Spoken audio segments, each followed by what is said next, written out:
Eu nasci em Porto Alegre, sou filha de um pequeno comerciante estabelecido no 4º distrito. A minha mãe é dona de casa e eu estudei no Colégio Farroupilha, um colégio de orientação alemã. A minha família era luterana e me inclinava e tanto fiz o vestibular para arquitetura, foi a minha primeira tentativa.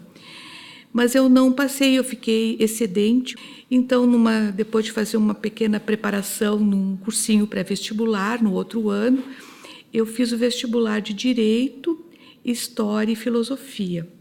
E eu não conseguia também me definir pelas três, eu comecei a cursar os três cursos e foi bem puxado, mas meu pai decidiu por mim até, porque na filosofia foi bem no episódio da invasão da reitoria pela cavalaria, e naquela tarde, no final de tarde, eu não pude sair da faculdade, da reitoria, porque ela estava cercada pela cavalaria.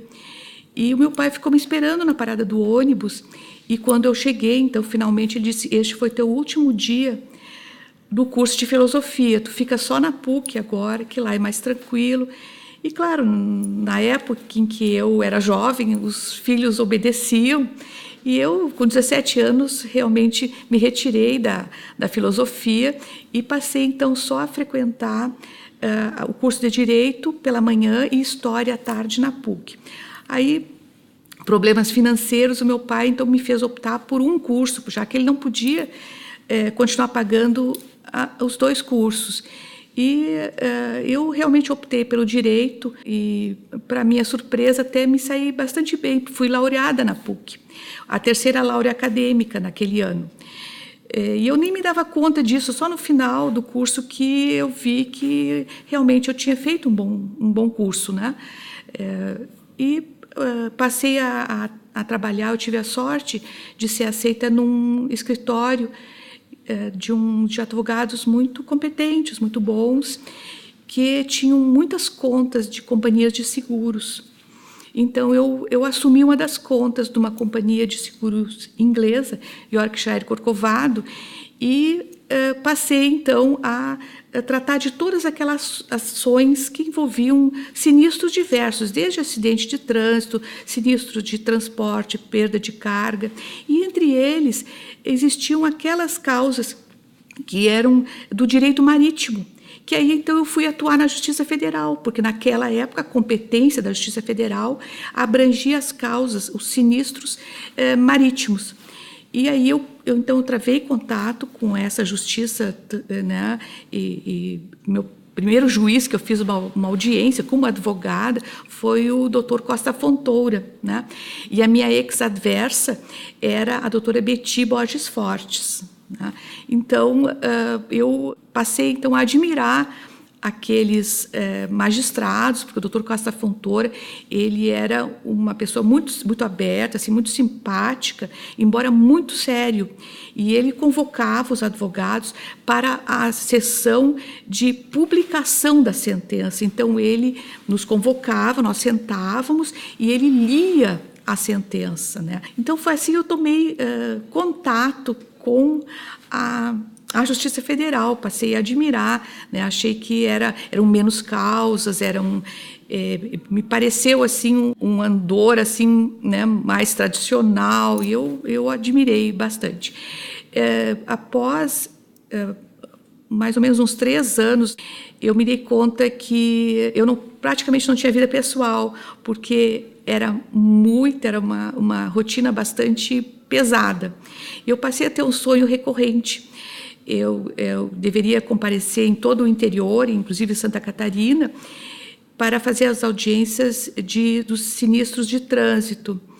E já em vigor o rito sumaríssimo, a minha companhia, no meu sonho, né, era pregoada, e eu corria pelo corredor, e quando eu chegava na porta, o juiz tinha decretado a revelia da companhia.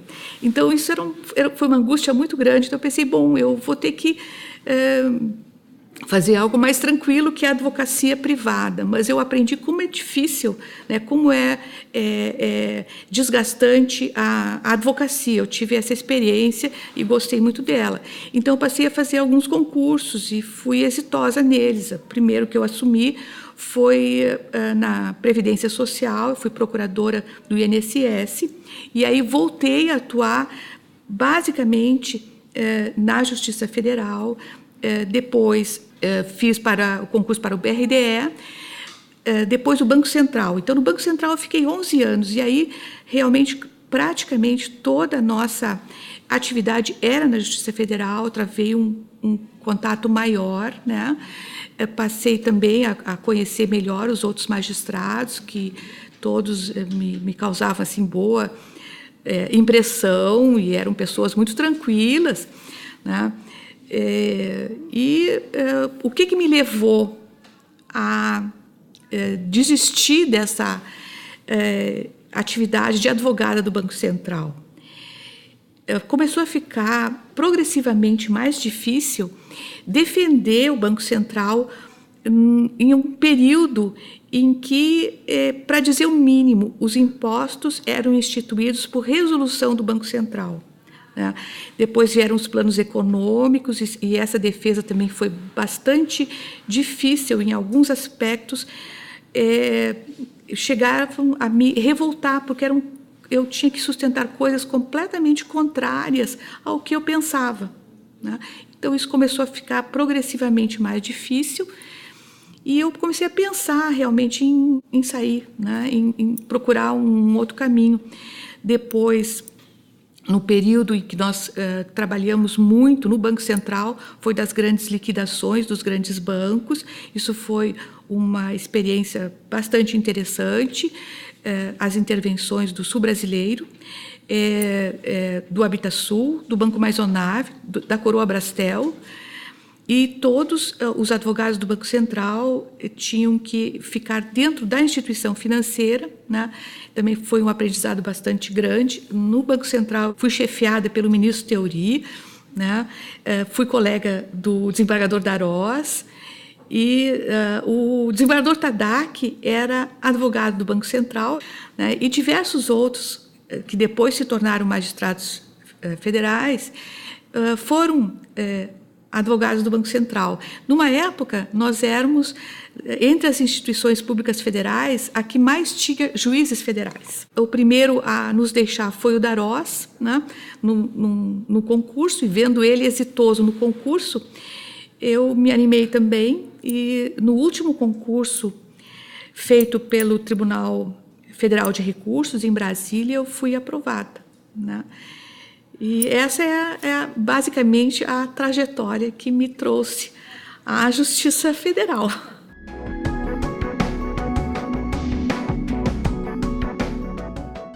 Nós assumimos em Brasília, numa linda cerimônia. Ficamos aguardando a chamada numa pequena sala, e estavam nos acompanhando todos os empossandos com o seu esposo, ou a grande maioria, né, com as esposas. E, ao passarmos o cerimonial, quis passar os nossos esposos, que era o esposo da doutora Maria Lúcia Leiria, né, o doutor Leiria, e o meu marido, porque não se davam conta que quem ia tomar posse éramos nós, né? Então, só para registrar assim como o elemento feminino ainda era uma raridade, né? Aí, no outro dia, foi dia 26 de fevereiro, alguma coisa assim. E 2 dias depois, então, nós já estávamos de volta, e eu era o plantão na Justiça Federal. Claro, como é que eu não iria assumir o plantão? Nós tínhamos passado num concurso, né? E se imaginava, com toda a razão, eu acho que estávamos plenamente capacitados a fazê-lo. Foi bastante difícil aquele primeiro impacto assim de um plantão, e todo mundo sabendo, porque a notícia parece que correu, que quem estava no plantão era uma juíza federal que tinha recém-chegado. Eu assumi, tive o privilégio assim, de assumir como juíza federal em função de auxílio. E por que eu escolhi isso? Meus filhos eram muito pequenos, não era de colo ainda. E eu fui me aconselhar com um juiz federal. E ele me disse o seguinte: olha, Marga, assume o que neste momento te for mais conveniente, né? Não faz mal. Eu tinha muito medo de parar num local muito distante, porque o concurso era nacional. Eu digo, mas quando eu tiver que me titularizar, para onde é que eu vou? Não te preocupa com isso. Assume neste momento o que te é mais interessante. Foi o hoje ministro Ari que me deu esse conselho, que eu agradeço demais a ele. E foi muito bom, porque eu pude começar, então, e fui colocada como juíza em função de auxílio do desembargador Falcão, né? E foi um privilégio da minha parte ter podido conviver com ele. Tinha a assessora do Falcão, que era a Amália, também foi uma pessoa que me recebeu muito bem, e lá eu encontrei o Rogério, que já estava lá na vara, que é meu assessor até hoje, né? Essa vara, tanto a quarta vara como a nona, nossa nona vara, eram as varas especializadas no SFH. Então, eram milhares de processos, né, poucos servidores, uma justiça muito carente de tudo, né? Os móveis, eu me lembro que no Banco Central nós trocávamos frequentemente todo o nosso mobiliário do jurídico. Para onde ele ia, ele era doado para a Justiça Federal. Então, eu reencontrei os meus móveis, meus ex-móveis, na Justiça Federal. Então, tudo assim, bastante, com pouco material. Ela era uma justiça pobre.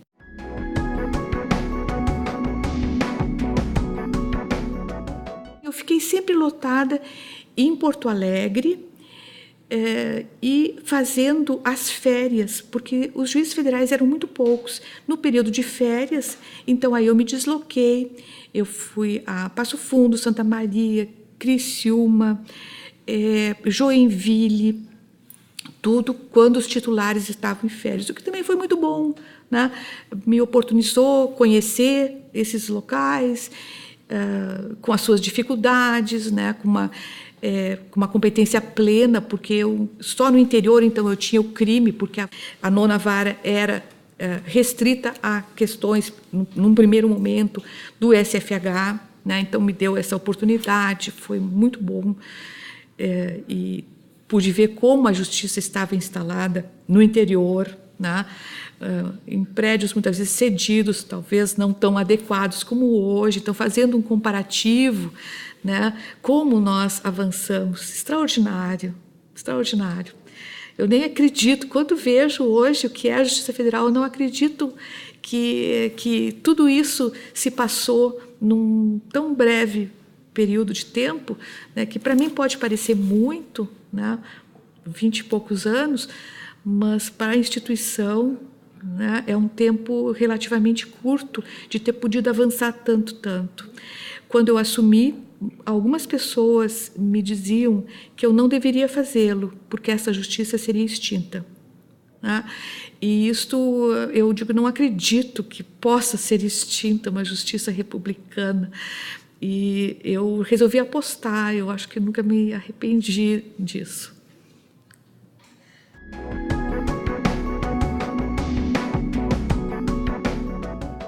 Eu confesso que, ao assumir na Justiça Federal, a nossa carga de trabalho era muito grande. Eu realmente não tive muito tempo de fazer muitas reflexões. Havia uma esperança, né? Havia uma esperança pela instalação dos tribunais, mas eu não havia muito próxima. E, para mim, foi uma surpresa como isto andou rapidamente. Esses tribunais foram instalados e nós assistimos, né, então, as combis chegarem com processos vindos, né, porque nós iríamos, então, substituir aquela jurisdição no âmbito regional, e foi realmente impactante isto. Havia aquela disputa de onde seria instalado, lembro do trabalho dos nossos colegas, e, enfim, foi com surpresa que eu vi a instalação dos tribunais, né, tão rápida. E foi realmente um acontecimento muito benfazejo, né, para a jurisdição.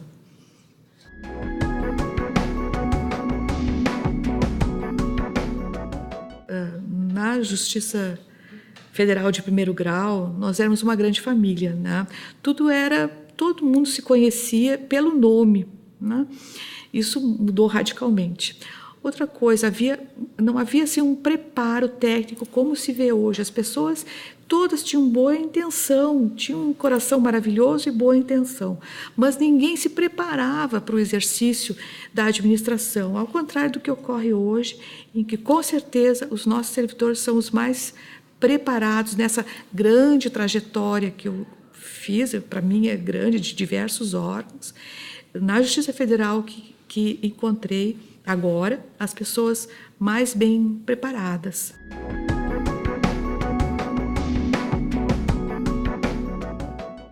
Quando sobreveio o Plano Collor, como eu estava muito incomodada de defender o indefensável, quando sobreveio o Plano Collor, eu tive a felicidade de já ser juíza federal. E naquela ocasião,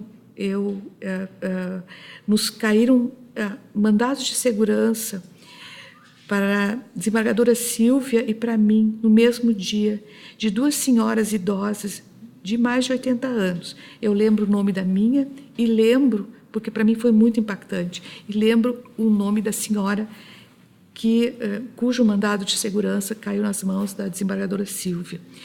E nós concedemos a liminar, liberando os dinheiros daquelas senhoras que dependiam deles para viver, porque uma estava acometida de uma doença gravíssima num hospital, precisando viver mesmo, gastando aquele dinheiro. A outra, minha senhora, ela não tinha nenhum parente, né, ela não tinha filhos, ela estava num asilo, ela tinha vendido a casinha dela e estava com aquele dinheiro mensalmente pagando para que cuidassem dela.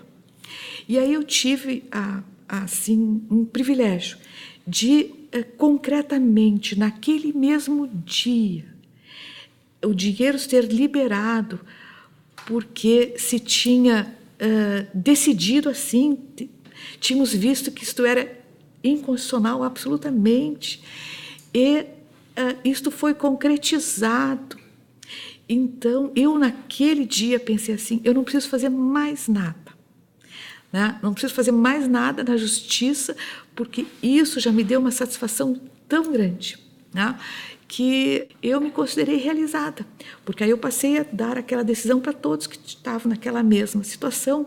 Alguns eram cassados no tribunal, outros não, mas a grande maioria conseguiu recuperar rapidamente, né, aqueles seus valores na poupança, né? Então a gente vê a importância da Justiça Federal, registro que naquele dia ou nos próximos, quando foi noticiado, eu recebi telefonemas de colegas de outros estados dizendo: tu estás louca, tu nunca vais chegar a um tribunal. Nunca imaginei estar num tribunal, e imaginei que eu iria me aposentar no primeiro grau, mas houve na gestão do ministro Dipp a ampliação do tribunal. E com a criação de mais cadeiras, né, não houve assim na leva em que nos trouxe ao tribunal uma disputa muito grande. Não precisei pedir votos, eu não fui ao tribunal entregar o meu currículo, nós não sabíamos que tinha que fazer isso, e foram saindo as listas, e eu entrei em 3 listas de merecimento, e quando eu vi, eu estava no tribunal. Foi assim a minha chegada, ali na Mostardeiro, um prédio maravilhoso, nós já estávamos melhor instalados, e se começavam, então, os projetos para a construção dos prédios onde ora estamos. Então, foi assim a chegada ao tribunal, foi sem sofrimento, sem campanha, muito tranquilo, entrou um grupo de colegas muito queridos, muito bons, fomos muito bem recebidos, né? Não havia ainda as especializações que depois sobrevieram e também foi muito bom.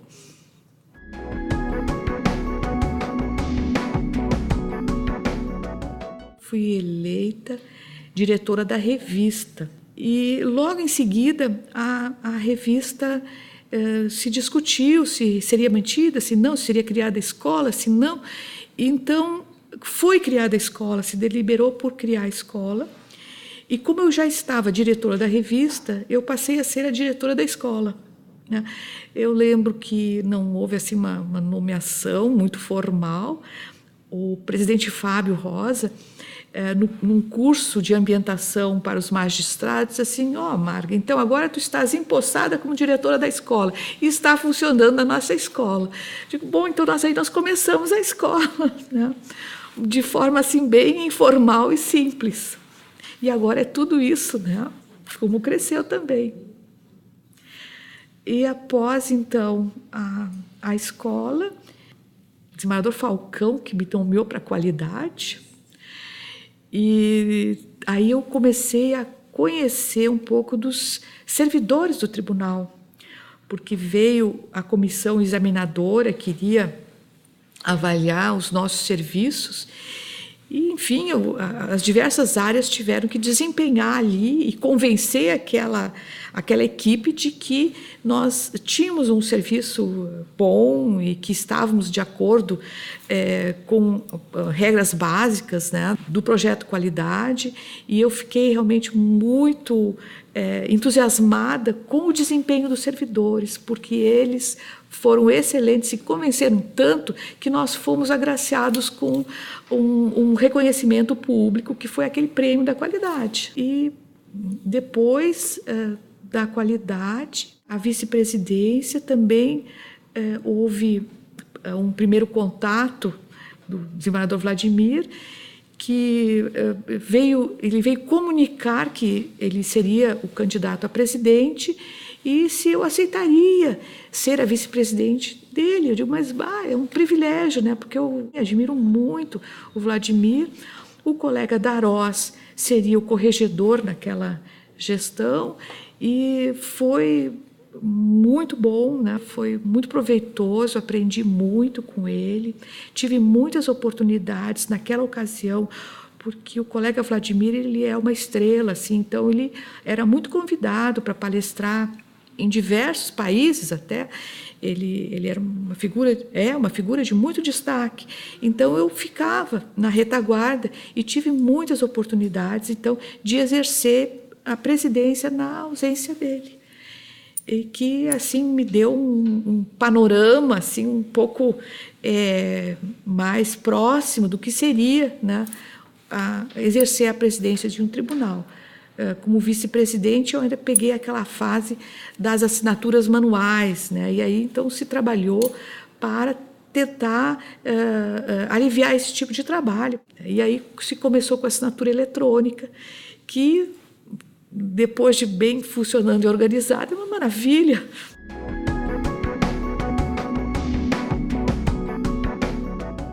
Ao assumir a presidência, encontro, né, graças ao trabalho concreto, né, encontro realizado, edificado, um tribunal exemplar, né? É assim que eu encontrei a presidência e tive a sorte de ainda trazer comigo aqueles que me acompanharam durante tantos anos, agregar aqueles que encontrei, né?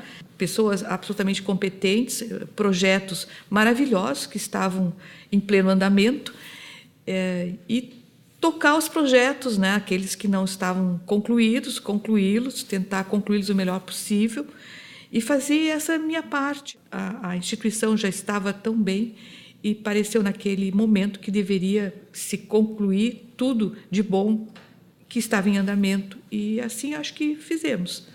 O que eu gostaria de destacar na gestão é a excelência das pessoas que me acompanharam. Eu tive o privilégio de conseguir manter aqueles que me acompanharam durante tanto tempo, trazer pessoas que eu achei fantásticas no seu trabalho e ainda manter aqueles que eu encontrei trabalhando excelentemente, né? E conseguir trabalhar com eles. Eu acho que essa poderia ser uma marca de gestão.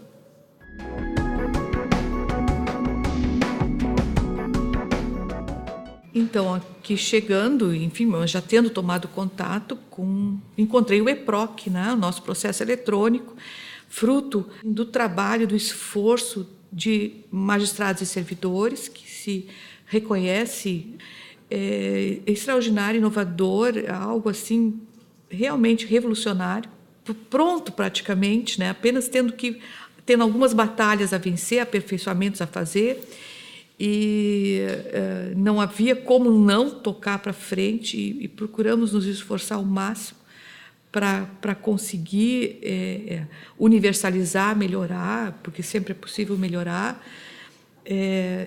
Encontramos também o SEI, né, que é outro projeto maravilhoso, foi produzido por servidores federais, magistrados federais, é fruto do estudo, do preparo dessas pessoas, né? Com um potencial de difusão muito grande, conseguimos ser ele aceito por instituições que não da justiça, o que é um reconhecimento externo.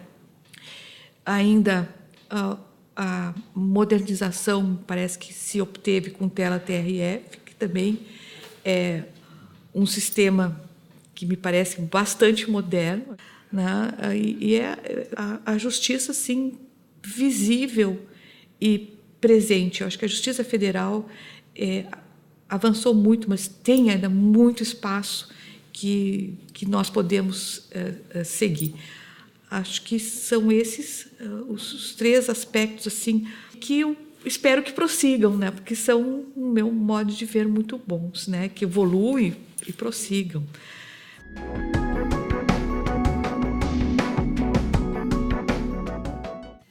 Ainda teria como destacar assim a maior visibilidade que o tribunal teve, acredito, nestes últimos tempos, na visibilidade pública, né?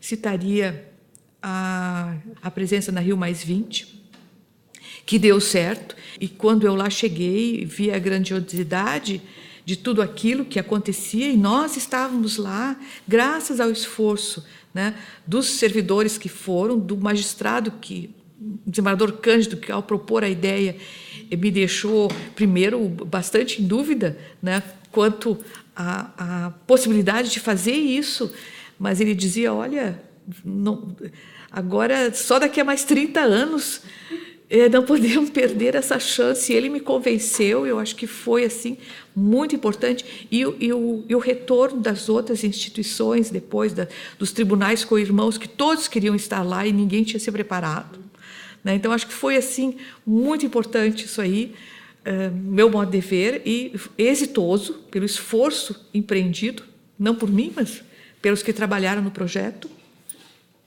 Ainda citaria a presença na Feira do Livro, eu sou leitora compulsiva, e a presença de um tribunal na Feira do Livro, os colegas foram maravilhosos, eles se prontificaram a ir lá explicar sobre o funcionamento, prestar um serviço, não é?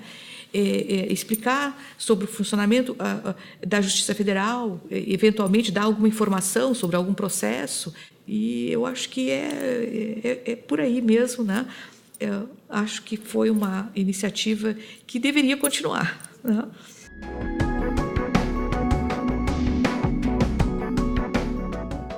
Bem, como processo mais importante, assim, mais trabalhoso no tribunal, eu citaria uma ação civil pública referente à Estrada do Colono, né? Uma ação com uma tramitação longuíssima, que deu um trabalho incrível para os magistrados. Enfim, processo em que diversas decisões do tribunal foram anuladas, e as pressões compreensíveis, né, de todos os lados. Então, este eu destacaria como um processo dos mais trabalhosos, marcantes até, que eu diria que este realmente eu nunca vou esquecer, né? E ele é um case, né? É um case de inter-relação entre a questão ambiental, a questão social, até assim tem vinculações tributárias para os municípios envolvidos, eram beneficiados com uma isenção de uma distribuição privilegiada de um tributo para deixar essa estrada no seu sem trânsito, né? Enfim, a importância do parque, há uma importância porque é patrimônio mundial, então tem uma conexão com o direito internacional, então é possível extrair dali diversos vetores para estudar este processo. Acho que é um case bem interessante e ele não terminou. Ele não terminou porque volta e meia, né, se ouve dizer que querem reabrir a Estrada do Colono.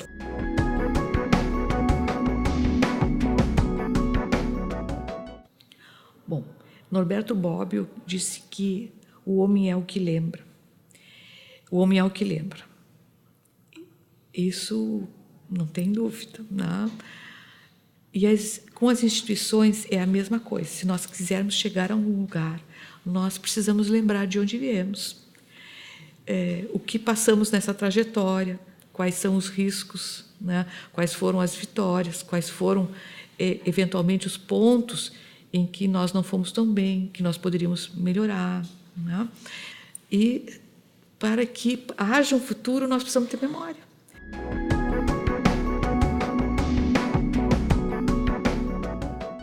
A mensagem final, eu tenho uma que eu gosto de colocar para os alunos, o tempo que eu lecionava, ou eu proferia alguma palestra, assim, que é a lenda de cura, a lenda do cuidado, né? Que ela é contada por Heidegger no Ser e Tempo, é uma lenda grega. E ela, em resumo, diz o seguinte: o homem é filho do cuidado no seu percurso temporal no mundo. Então, todos aqui agora estão cuidando de uma instituição que nós também cuidamos. Ela foi filho do nosso cuidado e será filho do cuidado de vocês para que ela tenha uma longa e exitosa trajetória no mundo.